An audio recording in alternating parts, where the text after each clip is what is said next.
Hey guys, welcome to Insight Labs. Me and Mark have made this channel with the intention of developing an audience where we can talk about opportunities on the market, both domestically and internationally. It's our first time, so be easy on us. But I think that in return, we are going to show you opportunities that we're looking at. We've got a pretty good criteria of how we shortlist companies that we want to share with you. And in turn, we want you to be encouraged, inspired by that, and also to share with us opportunities that you're seeing to help us in terms with our goals. Yeah, for sure. So I think we've posted a couple of different pieces of content in terms of short form, and through our conversations, we really wanted to focus on, I guess, this format, YouTube, like the longer format, because I felt like we weren't able to share some of the insights and stuff about the markets in the short form format. So this, off camera, you should see how often we actually speak about the markets, and we're trying to condense that into 1 minute clips. It just doesn't sort of do it justice. I think there's a place for it. But look, we're kind of doing this podcast for the first time, spending a lot of time trying to get the right setup and, thinking about the background not being perfect, and we did it on the couch, and then we did it on the table. I know how that sounds wrong. Yeah, well, look, it is what it is. But this is what you're getting, right? And I think that hopefully you guys can see past the background and all this other stuff and listen to what we're saying. I think that we hope to deliver a lot of value to you guys on how we look at a business and conduct our fundamental analysis. A lot of it is, we've read a lot of books. We've been on the markets collectively for over 10 years. We've made all the mistakes you're about to make or have made. We have grown a lot. We have been in some really, really successful companies. We've also had some epic failures. And I think we're at the point where, we're quite comfortable. Our win rate's going up. We think we've got some pretty good opportunities that we'd like to share with you. We've got a pretty good process in place. And we've enforced disciplines on ourselves that has bettered us, and we can't wait to share that with you. And hopefully, as a reward for putting up with our production and me being a stuttering idiot, hopefully there is something that you kind of get out of that, and hopefully you can see it for what it is. Yeah, for sure. So I think like a bit of an introduction to us. As Brendan said, we've both been looking at markets probably for 20 years combined, and we sort of fumbled our way through it initially, just kind of being interested in businesses, trying to make money and making mistakes and learning along the way. In terms of this podcast itself, I thought it was actually a really good idea for me and Brendan to get together and share with you guys our insights. Particularly, I think having Brendan as a co-host or having other people on the podcast, we complement each other really well, because I have always leaned towards looking at tech companies and specifically the US market, and I haven't really been following the Australian domestic market as much, and I think that's where Brendan really thrives. Another contrast is I'm really interested in the macroeconomics, and with everything going on with COVID and with inflation and the banks crashing and all that sort of stuff, I'm super interested and almost obsessed with that stuff. And then I can see Brendan's got the equal obsession when it comes to looking at these more hidden gems that people might see as like speculative or risky, and they are. But if you do the research and you look into and have a process, you can filter the good from the bad, and you can increase your chances of winning. So I think that's probably a good segue into, maybe you can talk to us about your process, and how do you, for the audience, like how do you swing things in your favor so you can get more wins and have less, bottom shelf stocks that you end up that go to zero. All right. Well, to start off, I'm more of a fundamental trader than a technical. So for those that you don't know, technical analysis is based on chart. You're looking at the price action. I find that to be important, but I do have and I do make the assumption that when big trend changes happen and there's more momentum in the price, it's generally due to a fundamental reason. And I think by looking at the fundamentals, you can kind of really break down the business. It builds your acumen, and also, it kind of gives you a roadmap of the business. And I like to trade on news catalysts. So the first thing that I would look at, stock screeners. So I want to chase momentum in the market. That's where I look at first. So I want to see what's performing, and then I want to look into it a little bit further to justify whether that move makes sense to me. The first thing I would look at is obviously the valuation of the company, shares on issue, the board of directors. I want to look at, if the board of directors actually hold shares themselves. So I want to align my financial incentives with the board of directors. I want to see who's in their top 20 shareholder registry, how much equity they hold. If they hold too much equity in the business, I'm a little bit reluctant because they're more than likely going to divest on any big price move. And I think that that's something to really consider. Moving forward from that, obviously I'm going to look at interviews with the CEO and the managing director to see if they're aware of the competitive landscape, if they can deliver the message, because these are the people that are actually going to raise capital down the line. They're the front runner of the business, and they're the front end of it. If they can't communicate a really good message, talk about the key point of difference, the strategic advantage on the markets, and they can't communicate, or they have to be better communicators than me, obviously. But that's what I'm looking for. Then I want to look into the company's quarterly cash flow statement. So there's a few things that you can kind of take out of that. So the cost structure, to see if it makes sense, to see, if they're talking about an aggressive expansion, or innovations around their product pipeline, that's got to be reflected in the cost structure. So you want to see money being put in research and development, in marketing, not just inflated staff costs, because I think that's a big trap. I want to look at the financial runway of the business, their net cash position, and I want to estimate their monthly burn rate before I even go ahead, because I want to make sure that I'm not at risk of getting diluted via capital raise. So I think that's a really good starting point to break it down. Obviously, where I find myself spending most of my time is in disruptions and innovative products. There's a few that I've scoped recently that I'm really, really excited about. And then from that, so once we look at we have a good financial understanding of the business, we're impressed with the board of directors, we like what sector it's in. Obviously, it's a momentum company anyway, so the price has already been constructive because that's why we're there in the first place. Then from that, I use a risk model that I created. So I look at, because there's a lot of things to consider on the fundamental side of the business, and I found it very hard to structure something. However, over the time, I look at things in terms of risk. So operational risk, executional risk, financial risk, competitive risk, when applied clinical risk, sovereign risk, political risk. These are all factors to consider.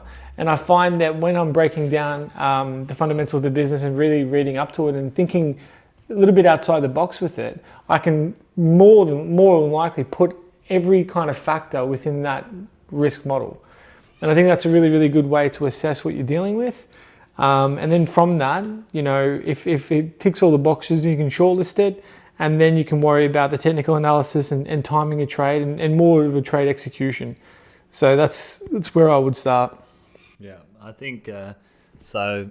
From Brendan sort of covering his focus on fundamental analysis, you can see that you can go much further than looking at a business and going, hey, I would, I can see a demand for that business and it's got a moat. There's so many other things that you can look at. So there's a ton of factors that Brendan just talked about. He's got a process for looking at the fundamental side. He's got a process for looking at the risk. He's got a process for looking at, all the financials and whether they line up. And I guess when you were speaking, I was thinking, a lot of these things that you're looking at, like specifically the numbers, right? If you look at different companies, you can compare the same numbers. So, you're sort of comparing the same metrics, whether you're putting importance on accounts receivable or their investments in R&D and so on. So I think that's super fascinating. In contrast, my strategy is, I'm not proud to admit it, but I sort of just close my eyes and then scan the markets, and I just buy the first thing I see. No, I don't really. But on a serious note, I tend to look at similar to Brendan. I'll look for disruptive companies that are generally in the tech space, and I think while they have and the argument for not investing in them is they're like very overvalued, and their PE ratios is generally like very, very high. Having said that, sometimes when a business is growing and it's growing very quickly and it's got a strong moat, that PE ratio is sometimes justified, because you can say that yes, like Google, Facebook, Apple are at ridiculous valuations, but we've also never seen companies this big or providing that much value, since the stock market's been open. So that's an argument for that side. And then I combine companies that I like and are the market leaders. So instead of going, looking at chip makers and going, there's NVIDIA, AMD, I'm going to choose AMD because NVIDIA's already run. I'll choose the market leader because only if I think that the market leader will continue to be the market leader. So why would you bet on something that's weaker just because the price is cheaper? Yeah, and that's a really, really good point. A lot of people, when they get into it, and I know I was like this until a couple of years ago, in fact, when I really kind of took things a little bit more serious and adopted a more professional mindset. You want to be proactive on the markets and not reactive to price. A lot of people are like, oh, this company is really, really good because it's up 30%. But then you look at the company's financials and they've got a financial runway of less than fucking 4 months, right? That's a really, really big mistake, right? Because a capital raise is obviously coming. The ramp of the business. So when you talked about receivables, that's really, really important. Obviously, you want to open the balance sheet, look at the cash assets over the last 3 years, and you want to look at the accounts receivable as well. If that's a down ramp, there's a company that I was speaking, I'm not going to talk about the name of it because I don't know if you can get into trouble for it. But, there was a particular company that we were talking about, and one of my friends was saying, oh, this company's awesome, because it came up on our stock screener for momentum.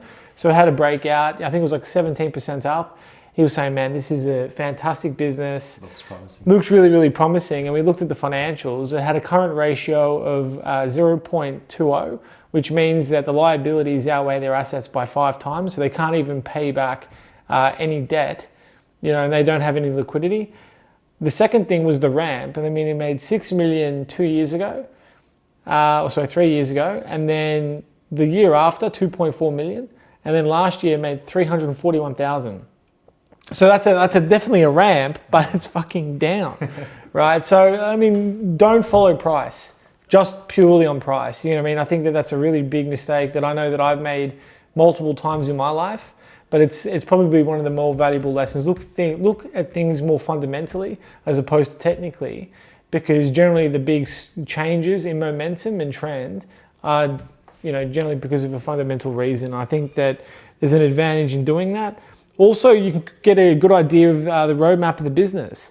Just by looking at you, I was amazed. Some of the best investments that I've made, I've looked at the CEO talk on like proactive investors and some channels, and there's been absolutely no viewers. There's been like 500 viewers, but there's absolutely some really gold nuggets you can take away, and they can tell you what to expect moving forward. You can set alerts for it. So if they say, by the end of Q2, we're expecting a feasibility study result or a mineral resource estimate, for the mining companies, time that.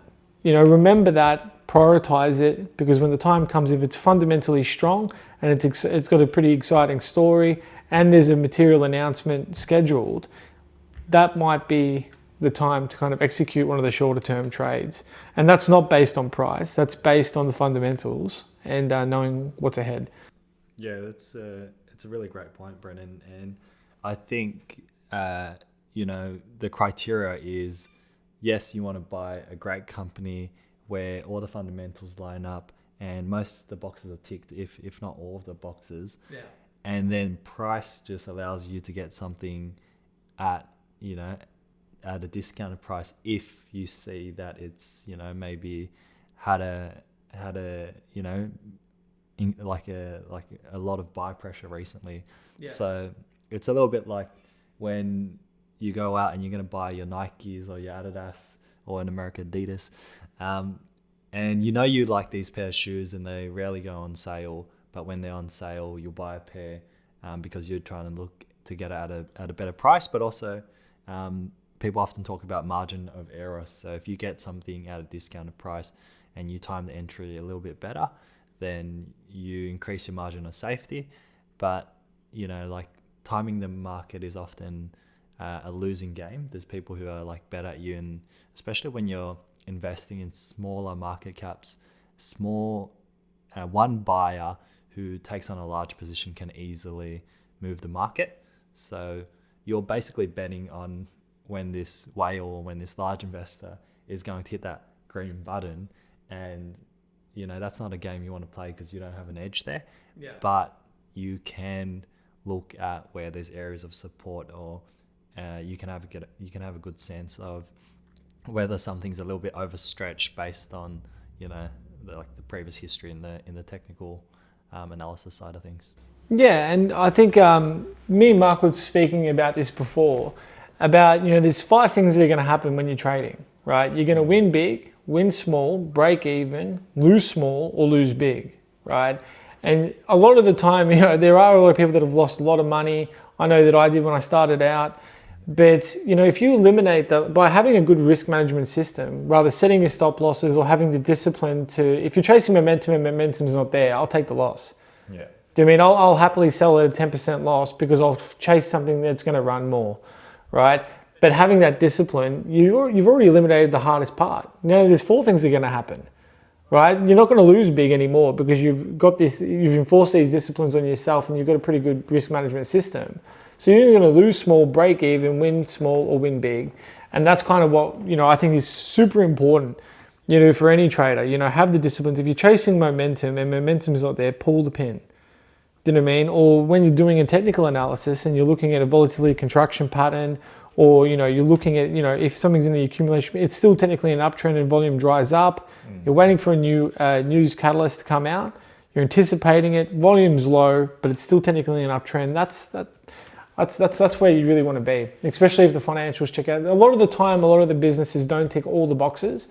There have been a few, and we've done quite well on them, but you know, not all of them do. Sometimes it's a pro and con act, right? Like pros and cons, and you kind of got to balance that up and then grade your own trade.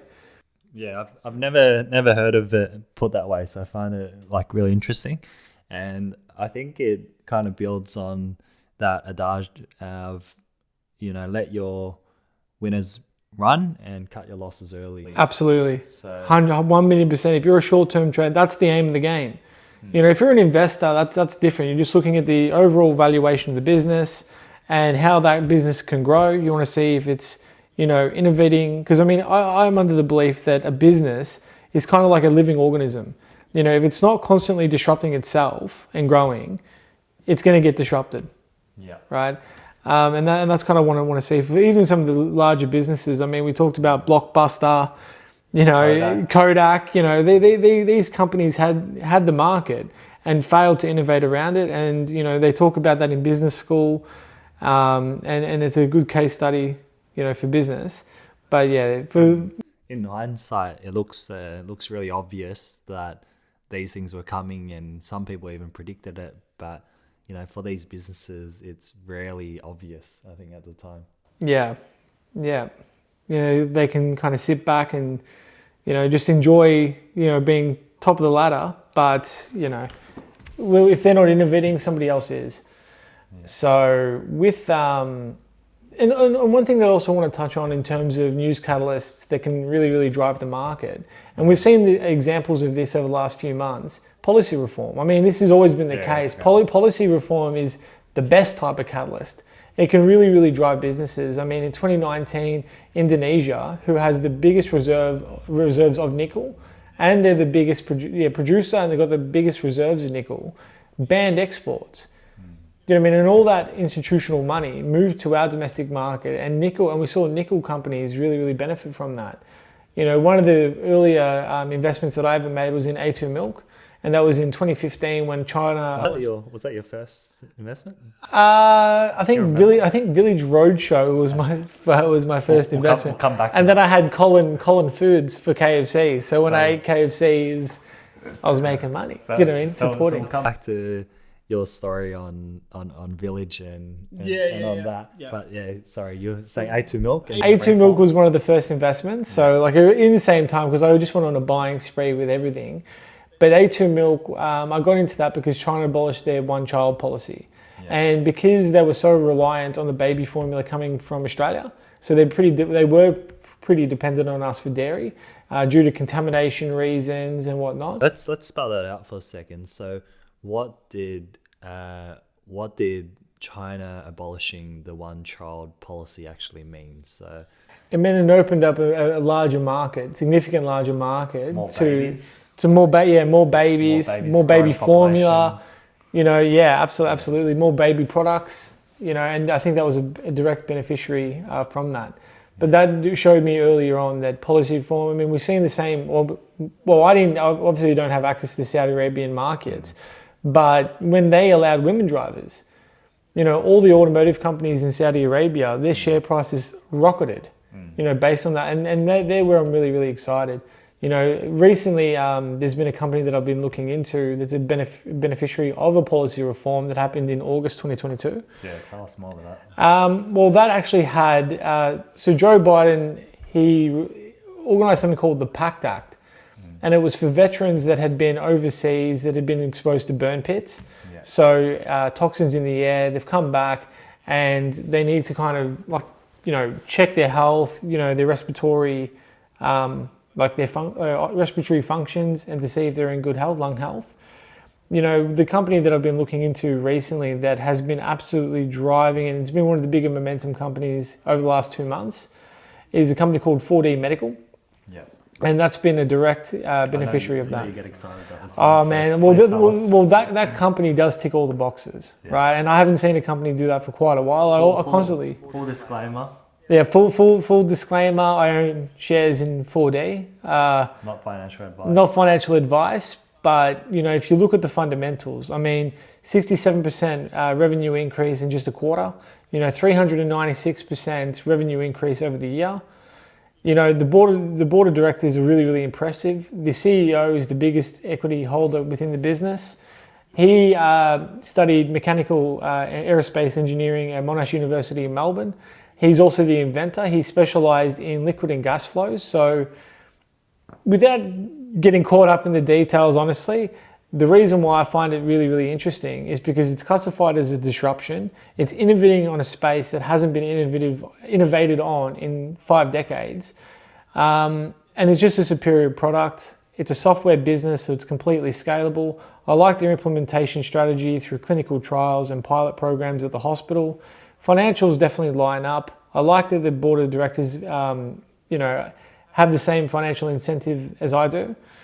But more importantly, it's going to better people's lives. I mean, it's a $30 billion market for lung scans in the world. And right now you've got spirometry. So you blow into, a tube and it tells you how much air you've got in your lung and it kind of measures your lung capacity. And you've got CT scans, which people try to avoid because of the radiation. But that's a static image, right? 4D Medical has encompassed both of them, and it's a live video of your lungs actually operating, right? And they extended their product pipeline to include the LT CVAS, or LT CVAS, I think it is. But yeah, no, it's a really, really interesting product, and I think that it's really de-risked by its nature being in a software business. They're not worrying about manufacturing and the logistical problems that has. Focusing on software makes it completely scalable. They've got a 90% gross margin on their profit. And also, and this is the real key for me, when I was looking at the executional risk, this company and its technology can be rolled out quite easily because the infrastructure is already there. The hospitals already have the equipment that they need to use this product. So the infrastructure is already built. They just kind of need to adopt it. We've seen recent announcements with a deal with University of Miami, and we've also seen them start to be rolled out within the Veteran Affairs clinics within the US. that has 171 clinics. Hopefully over the next 2 years, we can get there. But I see the valuation is laughable at the moment. 200, I think it's 232 million, I think it is. Yeah. But I see that as a potentially multi-billion-dollar revenue business moving forward, just based on the market size and the disruptive nature of their products. Yeah, I think it's a fantastic opportunity. It's probably one of our most interesting opportunities that we found recently. We'll create a separate podcast where we go into a deep dive. We'll bring up the screen and share some of the stuff that we're looking at and like run you through a bit more detail into all the aspects that Brendan has looked into. But I think what I'd like to leave you guys with is maybe we'll wrap up the segment with what was like, maybe we'll go one each, but what was one lesson you felt like you've learned from your early days? Like what's something traders or investors you feel like make a mistake or something that you made in the early days that you feel like has been a lesson for you? Didn't look at the company's financials straight up. And as I said, I was so caught up on the price. Oh, there's the resistance, there's the support, not knowing this company has no money. And any big change, even if I was right, it was followed by a capital raise and I got diluted immediately. So even if I did make the 20%, I didn't get out quick enough, next day, capital raise, boom, done. Yeah. Now you're at a loss. And it took me, I'm ashamed to say, but it took me a long time to really focus on a process that I can stick to. And yeah, that's a big part of it. But that's my number one mistake, and that's my number one warning to everybody else. Don't do that. Look at the financials. I reckon that's a great lesson. So financials is somewhere that you can start right off the bat if you aren't even if you're looking to make your first trade or you've been thinking a lot about making trades. Start with the financials, have a look at it. Yeah, 1 million%. Look at the company's 4C, so Appendix 4C, which is the quarterly cash flow statement. It's a consolidated version of the balance sheet, income statement, and the cash flow, obviously. In the US, it's reported a little bit differently. Just look at the financials. That's the lesson. And I think my lesson is it's good to follow market trends. So like, for example, you would have seen, like Brendan mentioned the one child policy, but also you can see things coming, like when people talked about lithium and how that was going to be a growing commodity with renewable cars and the world moving from, like looking to reduce global emissions and moving towards something more sustainable. I was right. So even though when I was first starting, I had the right thesis and I found the information, I had the conviction. Where I went wrong was instead of going after some of the top lithium companies where a trend is new, I went after speculative ones, like tiny ones, where I feel like when something is brand new, you can go after the largest company and still make money. It's only when you're in something that's starting to mature at the tail end of its cycle that you need to find the small caps, because most of the growth of the big caps are already done. Companies like Apple, to go from 2 trillion to 4 trillion, doubling in price, it's hard, right? Yeah. So anyway, we might wrap it up there, but hopefully you guys got something out of it, where what you see on camera is what you get. This is how we talk behind camera. It is what it is. You got to deal with it. But hopefully, as Mark said, hopefully you got something out of it, and grow with us. So, we're going to do a lot more of these podcasts, and hopefully we get better. Grow with us. Where do you think? Where can the audience expect to find content from us? Okay, so we've got a channel called Inside Slab. We've got a YouTube channel. We're going to be on all social media, and you can find us on there. Please feel free to ask us any questions and have your input. Let's make a community and let's look at the opportunities together. Yeah. Moving forward, you'll learn more about it. Same handle on TikTok, same handle on Instagram. If you enjoy this video, like it, subscribe it, share it with a friend. We're looking to grow and look forward to seeing you guys on the next one. See you later.